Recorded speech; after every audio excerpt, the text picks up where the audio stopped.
যখন থেকে আমার মাথায় রান্নার ভূত চেপেছে তখন থেকেই বাড়িতে মাংস আসলে রান্নাঘর থাকে আমার দখলে। অন্য সব কাজে আলসেমি থাকলেও মাংস রান্নায় আমার কোনো আলসেমি নেই। আর তাছাড়া ধোয়া ওঠা গরম সাদা ভাতের সাথে ঝাল ঝাল দেশি মুরগির ঝোল খেতে কার না ভালো লাগে।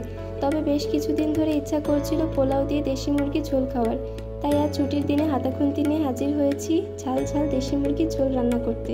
পোলাওয়ের ভিডিওটা আমি আগে থেকে আপলোড করেছি, লিংক ডেসক্রিপশন বক্সে দিয়ে রাখবো। 6টা আলু খোসা ছাড়িয়ে ধুয়ে রেখেছিলাম, আলুগুলো আমি গোটাই রেখেছি। দেশি মুরগির মাংস আছে 700 গ্রাম মতো, ধুয়ে পরিষ্কার করে জল ঝরিয়ে রাখা। প্রথমে আলুগুলো ভেজে রাখবো, তার জন্য কড়াইয়ে সরিষার তেল দিচ্ছি। লবণ হলুদ দিয়ে আলুগুলো একদম লাল করে ভেজে তুলে রাখবো।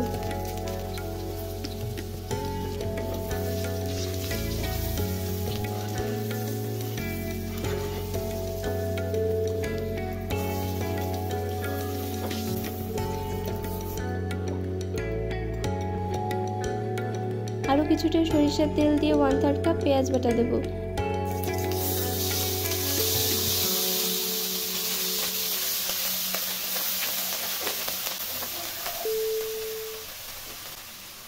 একটু নেড়ে চেড়ে বাকি মশলাগুলো দিয়ে দেব।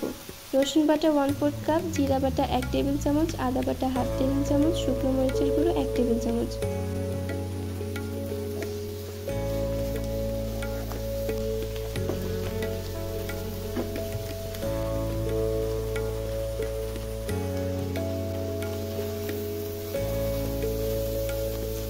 পরিমাণ মতো লবণ হলুদ দিয়ে মশলা ভালো করে কষিয়ে নেব।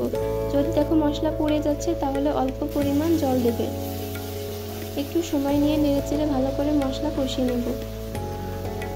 মশলা থেকে তেল ছেড়ে দিয়েছি, এবার মাংস দিয়ে দিচ্ছি।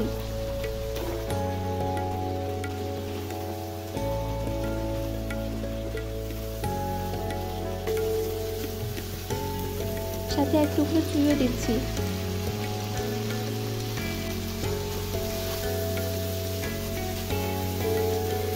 ভেজে রাখা আলুগুলো আগে থেকে দিয়ে দিচ্ছি, কারণ যেহেতু আমি আলুগুলো আস্ত রেখেছিলাম তাই সিদ্ধ হতে সময় লাগবে।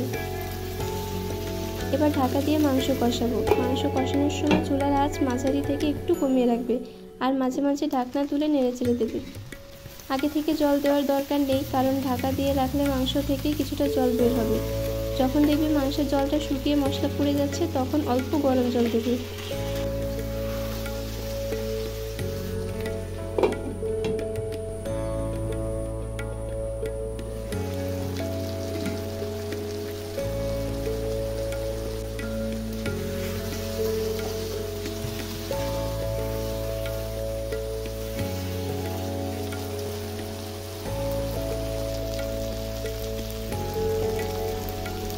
এভাবে সময় নিয়ে অল্প অল্প জল দিয়ে মাংসটা কষাবে, কারণ মাংস যত কষানো হয় ততই খেতে বেশি সুস্বাদু হয়।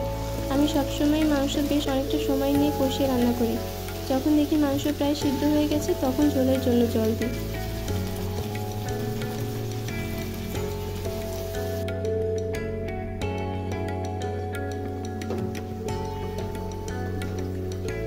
রান্না প্রায় শেষ, এবার চুই তুলে বেটে দেব। সব থেকে ভালো হয় শিলপাটায় বেটে দিলে, তবে এভাবে একটু থেতো করে দিলেও হবে। এবার 1/2 টেবিল চামচ গরম মশলা বাটা আর চুই বাটা দিয়ে ঢাকনা দিয়ে ঢেকে 1 মিনিট জাল দেব। এই চুই বাটা আর গরম মশলা বাটাই হলো এই রান্নার আসল জাদু।